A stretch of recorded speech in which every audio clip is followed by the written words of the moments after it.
Olá, seja muito bem-vinda, seja muito bem-vindo aqui ao programa O que é Ser Brasileiro. A gente está aqui no espaço Cubo Itaú. Nosso programa tem apoio da Abrace, a Associação Brasileira de Shopping Centers. E hoje temos um casal como convidados, Alan Almeida e Carla Cristina, da startup Parsas.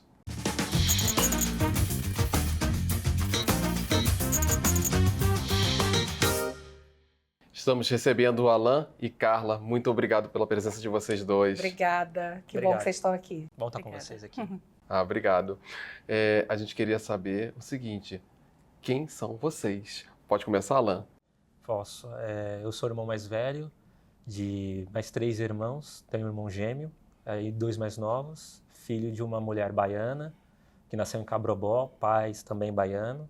E eles vêm para São Paulo como um êxodo, né, para poder construir a vida, alguma coisa nesse sentido, e dar o melhor para os filhos. E você, Carla? Eu sou filha de uma mãe solteira. Ela criou 2 filhos, eu e meu irmão Robson, com apoio da minha avó, né? Então, nós moramos durante muito tempo na Zona Norte. Batalhou muito para criar nós 2. Depois eu conheci o Alan, e aí hoje eu sou a Carla, mãe da Beatriz, mãe do Lucas, esposa do Alan. Essa é a Carla. Que bacana. Tá? Vocês dois são muito unidos, né? A gente vai falar bastante que isso reverbera para a vida e para os negócios, né? Mas contando um pouquinho ainda da origem de vocês, os dois são de São Paulo, né? Nasceram aqui em São Paulo, e os pais de vocês trabalhavam com o quê? Minha mãe, ela toda a vida trabalhou com uma determinada empresa onde ela vendia Yakult, então ela subia e descia a cidade de São Paulo toda. E o meu pai, ele sempre trabalhou com serviços mais braçais, né? Então, servente de pedreiro, o que surgisse de oportunidade. Ele era pernambucano, então ele veio de Pernambuco, conheceu minha mãe e foi atuando nas áreas em que ele tinha oportunidade. Mas né? Você foi criada pela sua mãe, só? Aí, depois de um tempo, infelizmente houve a separação, e ela foi quem nos criou desde muito pequenininho, ela quem seguiu. E teus pais? Dos dois. Muito parecido também, uma estrutura monoparental, né? A minha mãe, ela sai da Bahia com 12 anos de idade, ela ganhou de presente uma máquina de brinquedo. De alguma maneira ela conseguiu aprender a costurar e descobriu o ofício dela. Com 12 anos veio para São Paulo e ela atua até hoje, né? Ela fez 62 anos, a minha mãe, e ela sustentou os 4 filhos com costura. Só ela sozinha? Só ela sozinha. Então, inclusive no nosso casamento, quem fez o vestido de casamento foi ela, o meu terno foi ela que fez. Isso. Né? E o meu pai hoje ele trabalha com artesanato, uma coisa com pirógrafo, fazendo marcas, desenhos em madeira, uma coisa mais artesanal, né? Muito bacana. Isso.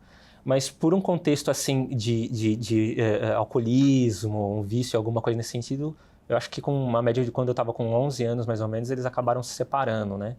E aí seguiu em frente a família com ela sozinha sustentando 4 filhos, né? Os 2 primeiros gêmeos, que sou eu e meu irmão, o Diego, e 2 mais novos, sozinha lidando com isso. Por isso até que você tem um carinho quando você fala da Carla, porque essa figura materna é muito forte para você. É bastante, fez uma diferença muito grande. A gente ainda vai descobrir coisas que aconteceram aqui para a gente poder se tornar nisso aqui, né? Pois é. Mas você começou a trabalhar muito cedo, né? É verdade. Com quantos anos? Foi com 13 anos de idade. 13 anos de idade. Em quê? Eu estava vendendo sorvete e entregando panfleto, né? Isso aconteceu porque a situação estava ficando muito crítica. Foi logo quando veio assim para o Brasil máquinas de costuras que estavam automatizadas, um negócio meio digital, veio da China, uma coisa nesse sentido, e a área da costura começou a cair. E aí a gente percebeu que as coisas começaram a ficar mais apertadas, que já eram escassas, e aí eu resolvi sair de casa para poder ajudar alguma coisa e pedir no trabalho, né? Uma coisa nesse sentido. Aí lá no bairro mesmo onde a gente morava, eu comecei vendendo sorvete com 13 anos, o meu irmão também, com 13 anos, entregando panfleto, e naquela época dava todo o dinheiro em casa, né? Recebi o salário e dava todo o dinheiro em casa. Foi sofrido para você começar a trabalhar cedo? Olha, eu acho que a dificuldade maior era, assim, a falta de infraestrutura para conseguir trabalhar. Eu gostava muito de trabalhar, mas quando eu vendia sorvete, por exemplo, a minha mãe ela fazia um pão com ovo para mim e para o meu irmão, né? E para a gente poder passar o dia inteiro na rua. E eu sentia muita vergonha porque eu ia de camiseta, de short, de chinelo de dedo. Quando chegava a hora de comer, eu tinha que comer na rua. Então eu sentia muita vergonha por conta da falta de infraestrutura ou de como eu tinha que trabalhar, né? Então trabalhar me fez muito bem, eu gostava muito, mas a maneira de trabalhar, que isso me deixava assim muito constrangido, muito envergonhado, inclusive até de amigos de escola, uma coisa nesse sentido, né? Você está vendendo sorvete quando tem gente que está fazendo outros cursos, outras coisas, comendo na rua, isso era uma coisa que me deixava muito envergonhado. E você, Carla, como é que foi essa infância e adolescência sua?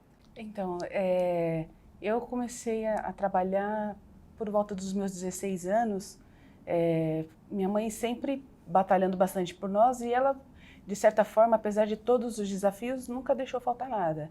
Então, quando eu tive a oportunidade de poder conhecer um ambiente de trabalho, eu fui fazer como ele, eu fui panfletar. Então, a gente ia ajudando conforme podia, né? Essa foi a primeira oportunidade que surgiu. Depois, ao longo dos anos, eu trabalhei como arrematadeira, trabalhei passando roupas. E aí, à medida que a gente foi conseguindo oportunidades, eu fui conseguindo crescer um pouco mais, evoluir um pouco mais. Fazendo um pouquinho de tudo, né? E vocês sempre tiveram vontade de estudar, de fazer faculdade?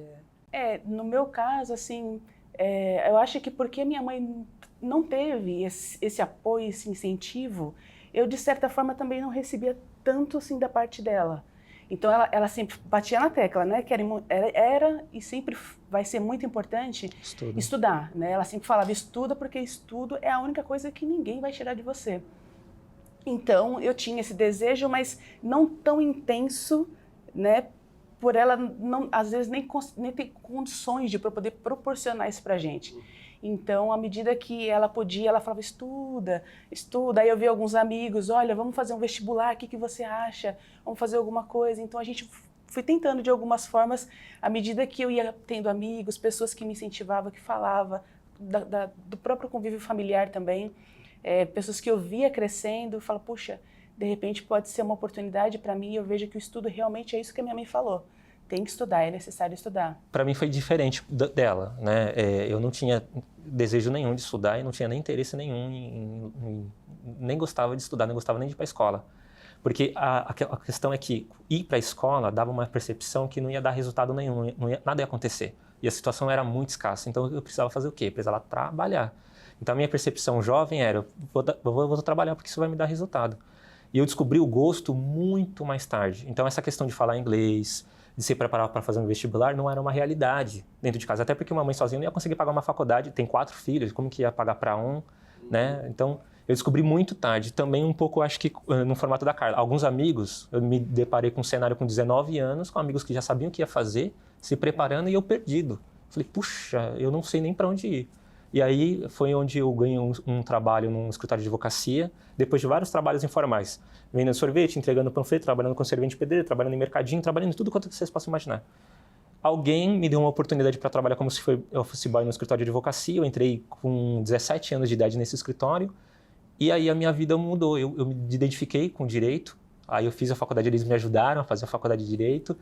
E eu tomei a decisão porque eu vi uma audiência, eu vi um advogado fazendo uma fala, uma coisa assim numa audiência, eu falei assim, puxa vida, o conhecimento que é a arma que a gente tem, eu falei, vou fazer direito.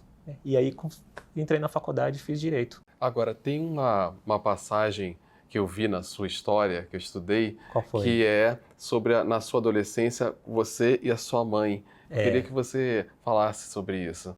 Na adolescência, enquanto eu estava trabalhando nesses lugares e tudo mais, chegou um momento que me deu revolta. Eu senti desconforto com aquela circunstância. Não significa que aconteça com todo mundo, né? Tem gente que lida com a dificuldade com muita naturalidade. Mas chegou um momento que eu comecei a ficar muito revoltado com aquele contexto. O porquê que a gente não tinha as coisas. E trabalhando muito, trabalhando de domingo, sábado, não tinha nada. Páscoa, não tinha condições de comprar ovo de Páscoa. E aquilo começou a me deixar desconfortável. Bom, as propostas sempre vieram. Sempre tinha proposta em escola para fazer outros tipos de trabalho, vamos dizer assim. Mas um desses trabalhos me pegou num momento em que eu estava muito sensível, muito revoltado. Eu tinha acabado de ser mandado embora de uma padaria, eu tinha expectativa de indicar a carta, várias coisas desse tipo, e o dono da padaria me chamou e eu achei que era para me contratar de novo. E ele disse assim, olha, Alan, eu já fui assaltado 5 vezes e eu preciso me defender. Se não tem alguém assim que tem uma peça para você, para me apresentar, para me vender, eu achei que era para me dar uma oportunidade de trabalho de novo, né? Mas, bom... Para intermediar a venda de uma arma. Uma arma, né? Que no jargão ali era uma peça, né? Eu falei, bom, eu vou te levar lá. Claro que eu tenho estudo, né? Você mora, convive, é vizinho, Conhece. joga bola, empina pipa. E ele falou assim, não, eu não quero nem ir lá, eu quero que você traga aqui para mim. Né? Eu estava com 16 anos. Só que o que acontece? A minha mãe costurava para muita gente no bairro. E sabiam que a educação que ela estava dando pra gente. E aí chegaram nela e falaram assim, Lili, escuta, eu vi o Alan entrando num lugar tal e tal, não sei o quê, corre lá, ele tá fazendo alguma coisa. Ela largou a máquina ligada e veio atrás de mim. E ela me pegou com a boca na botija, ela me pegou entregando a arma pro dono da padaria. Couro comeu. Baiana, né? Educação assim e tal, não sei o quê. Eu não tô te ensinando a comprar fiado e não sei o quê. Custe o que custar, vocês vão ser gente. Bom, 4 filhos homens, né? O mais velho já estava fazendo isso, né? E ela me fez devolver. Ela foi comigo. Ela fez devolver. Ela ameaçou. Ela falou assim, ó, se você não devolver, a coisa vai ficar séria. Ela foi comigo e eu fui tomando sem vergonha, vagabundo, não sei o quê. Aquela bronca, né? No caminho todo para até chegar lá. E foi com esse episódio que fez ela pedir uma oportunidade no escritório de advocacia.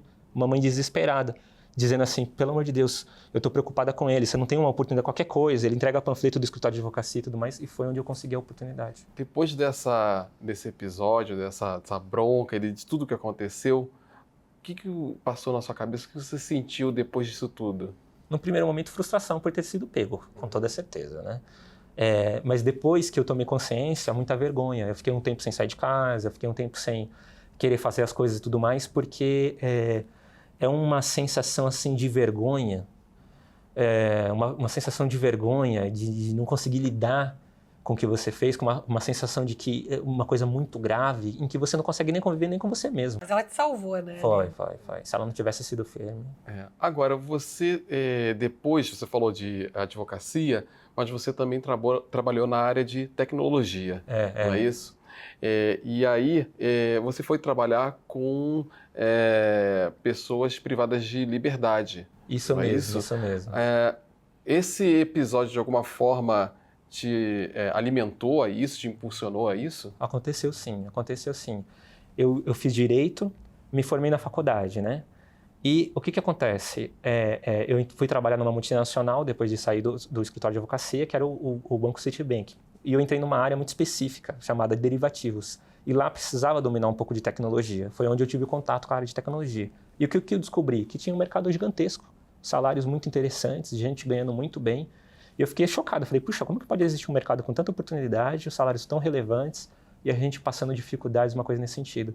E eu decidi também me especializar na área de tecnologia. Só que o que aconteceu? Nesse meio tempo, eu tive familiares que passaram pelo sistema prisional. Naquela altura, um primo meu muito próximo tinha parado na Fundação Casa e eu comecei a frequentar a Fundação Casa para visitar ele e tudo mais.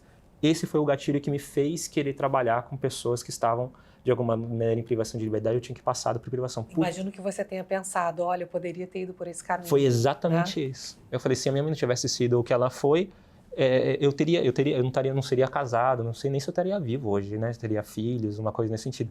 Isso me fez querer compartilhar um pouquinho do que eu estava aprendendo com meu primo, com outras pessoas ali. E falar nisso, vocês estão casados há quanto tempo? 6 anos. Mas ele te puxou para a área de tecnologia, não foi? Puxou. Depois? puxou para a área de tecnologia. Foi bastante desafiador, porque eu já tive um pouco do contato, mas muito, muito simples, nada assim como programar, né? Era muito simples o que eu fazia. E aí ele me puxou para esse lado. Eu estava apaixonada. Bastante né? desafiador. Mas a ideia de puxar ela para a tecnologia já tinha a ver com esse projeto hoje que vocês desenvolvem juntos? Já tinha.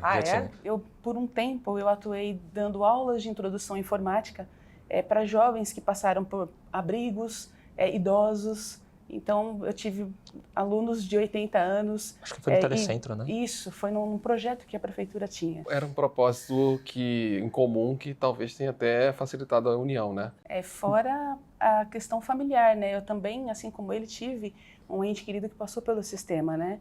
Então, foram 10 anos e 11 meses que a gente ia constantemente ali, dentro dos presídios do Carandiru, o antigo Carandiru, né? E aí isso super casou as ideias, né? Aquilo, a iniciativa, né? O nosso propósito acabou dando certo. Né? Agora, tem um acontecimento em 2017, Alan, que mudou, acho que a vida, mais uma vez, né? De vocês, que aconteceu no meio da rua. Eu chamo esse dia de dia da gota d'água porque eu já estava com a ideia de fazer alguma coisa. Naquela altura do campeonato eu já estava trabalhando no City. E eu estava na Lapa, um dia frio, garoando, e depois de recarregar o bilhete único, eu me deparei com alguém que estava com a vara de soltura na mão, camiseta branca, né, short e chinelo, pedindo ajuda. Acabei de sair do presídio de Franco da Rocha e pedindo ajuda. Eu não tinha me dado com aquela situação ainda. E aí eu falei para ele, Marcos, você topa bater um papo? E ele falou, claro, não estou sem conversar com ninguém e tudo mais. Eu tinha muito pouco recurso. Eu falei assim, eu vou te ajudar com um pouco que eu tenho, mas eu queria bater um papo com você. E ele explicou o que estava acontecendo. Ele tinha acabado de sair do presídio de Franco da Rocha e estava na Lapa. E aquilo me deixou chocado. Porque eu falei assim, como que você saiu? Como que você chegou aqui? Você está comendo aonde? Você está dormindo aonde? O presídio de Franco da Rocha é longe, a gente está na Lapa. E ele foi explicando que foi dormindo na rua, pedindo dinheiro e tudo mais, e que não era de São Paulo, era de outro estado. Aí aquilo me deixou ainda mais chocado, porque eu falei assim, se esse cara saiu agora de Franco da Rocha, está chegando aqui na Lapa e nem mora aqui na Lapa, como que ele vai, até quando ele vai ficar passando por essa circunstância até chegar em casa? Porque a família não tinha condições de buscar. Então aquilo me deixou assim assombrado. Eu falei, cara, alguma coisa precisa fazer aqui, porque isso é muito sério. Mas é que isso mexeu com aquela tua história lá atrás. É impressionante, né? Como um encontro acabou trazendo... Ativou de alguma maneira, essa questão. À tona. E a gente então vai trazer no próximo bloco, né? Essa história que acabou virando um negócio espetacular e que vocês não podem perder a continuação dessa história. A gente volta rapidinho no segundo bloco.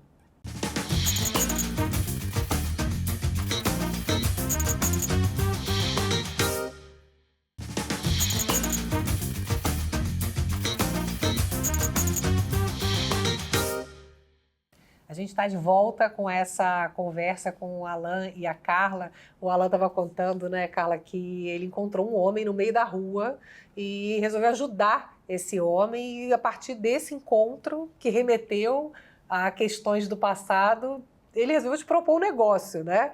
Que é o Parças. O que é o Parças? Eu costumo dizer que a Parças ela é a nossa história de vida, né? A gente enxergou uma oportunidade de poder ajudar a nossa comunidade, ajudar as pessoas que nos cercam, né, através da tecnologia, né? Então a gente viu uma grande oportunidade, viu um mercado sedento por profissionais e casamos com a nossa história de vida, com a nossa comunidade, com tanta gente que precisa de uma oportunidade, apenas uma oportunidade. E como é que funciona? O que vocês oferecem? Parças é uma edtech de impacto social, né, que significa assim, de impacto social significa um negócio que nasceu para resolver um problema específico, social ou socioambiental. Ele nasce com esse objetivo, de resolver um problema social. E com a dinâmica de mercado, de gerar um impacto e que esse impacto ele consegue gerar retornos financeiros para aquela iniciativa. Então é como se o impacto fosse lucrativo e dizer assim, gente, gerar transformação não apenas muda, contribui para o Brasil, para o desenvolvimento do Brasil, mas é viável financeiramente. E a partir daí, esses resultados permitem reinvestir no impacto e gerar essa cadeia de valor, né, em loop. E vocês atendem homens e mulheres? Sim. Homens, mulheres, jovens. O público-alvo é pessoas que estão em privação, seja homem ou mulher, adulto, jovens de Fundação Casa que estão em privação ou que já cumpriu a medida, e jovens de casas de acolhimento. E vocês atraem de que maneira? A gente vai até as unidades, a gente dá aula dentro das unidades. Assim que a gente cativa e apresenta esse cenário de oportunidade, compartilha um pouco do porquê que a gente está lá, um pouco da nossa história, e acaba se identificando. O nome Parça surgiu por causa disso, inclusive, na verdade. A gente estava dando aula e tudo mais, e tem aquela dinâmica, você fica íntimo, começa a brincar, dando aula e tal, não sei o quê, e aí, parça, e aí, parça, e aí, parça, e aí, parça. Eu falei, putz, parça, eu acho que é parça, vamos aí, colocamos parça. Aí esse pessoal vai para poder ser treinado e não precisa pagar nada, vocês conseguem um financiamento, é isso? Para poder bancar esse treinamento? Muito boa pergunta. Então, existe um investimento do talento, sim, que não é financeiro, né? Quem financia, quem faz com que a iniciativa, o negócio, ele seja viável financeiramente são as empresas. Elas patrocinam, elas procuram a Parças para poder fazer um treinamento, às vezes em larga escala, Às vezes para 10, às vezes 100, às vezes... Porque as empresas querem essa mão de obra. Querem, isso. Aí elas pagam para a Parsas qualificar essas pessoas e entregar. Depois que a Parsas qualificou, depois de 8 ou 12 meses, a gente acompanha eles, né? E se eles não performar, a gente substitui o talento para a empresa sem custo se ele não performar. A gente garante isso em contrato. E o talento, ele investe, depois que ele recebeu a formação, ele volta como mentor dos outros alunos. Isso é muito bom. Ele devolve assim. Com o tempo dele. Essa é a maneira que a gente acha em que ele pode fazer parte da transformação, se desenvolver profissionalmente, porque ele está tendo que se relacionar com outros alunos, compartilhar um pouquinho do que ele está aprendendo e tudo, para se desenvolver mais no mercado e, ao mesmo tempo, contribui da mesma maneira como ele recebeu mentorias, curso, treinamento. E emocionalmente também é importante fazer parte desse grupo, porque eles ficam pertencentes, né, esse grupo, né? Porque é diferente, né? Eu e a Carla, a gente, apesar de ter familiares que passaram pelo sistema prisional, nós não passamos.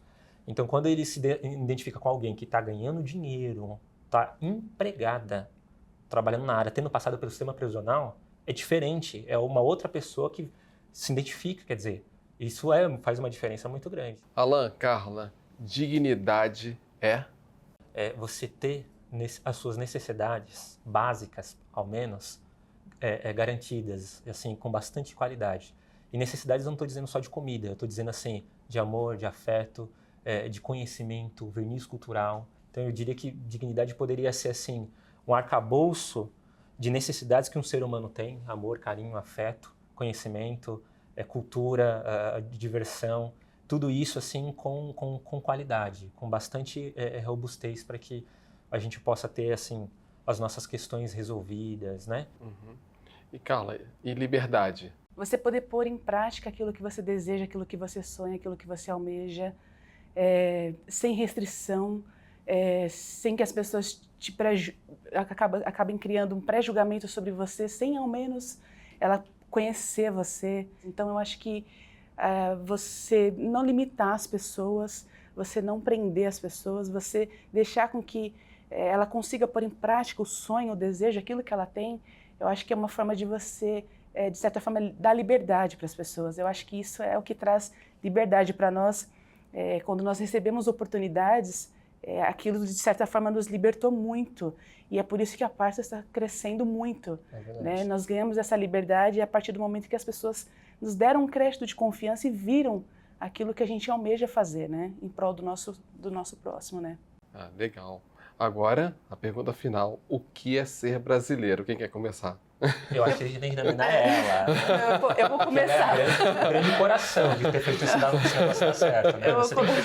Eu vou começar. Eu acho que para mim, ser brasileiro é você se reinventar, é você lutar pelos seus objetivos, é você lutar pelos seus sonhos, por mais desafiador que seja. Ser brasileiro é isso, é você ir com a cara e com a coragem, lutar, é você se reinventar, é você deixar a área da saúde para entrar para a área da tecnologia, porque eu vi que não ia beneficiar só a mim, mas ia beneficiar muitas outras pessoas. Então, acho que para mim, ser brasileiro é isso. Bonito. E você, Alan? Eu acredito que o primeiro elemento de ser brasileiro é valorizar e ter orgulho de ser brasileiro, do país que nós estamos e tudo mais, independente das mazelas, das dificuldades. E uma vez que a gente valoriza quem a gente é, de onde a gente vem, né, eu penso que o segundo elemento é muito intrínseco, eu acho que talvez um perfil até que é reconhecido fora do país de ser brasileiro, que é assim, a capacidade de conseguir, parafraseando o que ela trouxe, de se reinventar, ter a capacidade diante de um desafio, diante das dificuldades, diante assim de até uma angústia muito grande, conseguir lidar com aquilo de uma maneira criativa e transformar aquele problema, aquele desafio, talvez numa oportunidade, numa saída, em alguma coisa nesse sentido. Eu penso que o brasileiro tem uma capacidade muito grande de fazer isso. Então eu diria que são esses dois elementos. Né? Ter orgulho, reconhecer o nosso país, ter orgulho de ser brasileiro, reconhecer e valorizar o que a gente tem de patrimônio no Brasil e ter a capacidade de ser muito criativo diante dos sambas que se aparecem e você precisa dançar de alguma maneira, eu diria assim. Obrigada, Alan, Carla. Obrigado. Prazer enorme receber vocês. Parabéns pela história. Parabéns.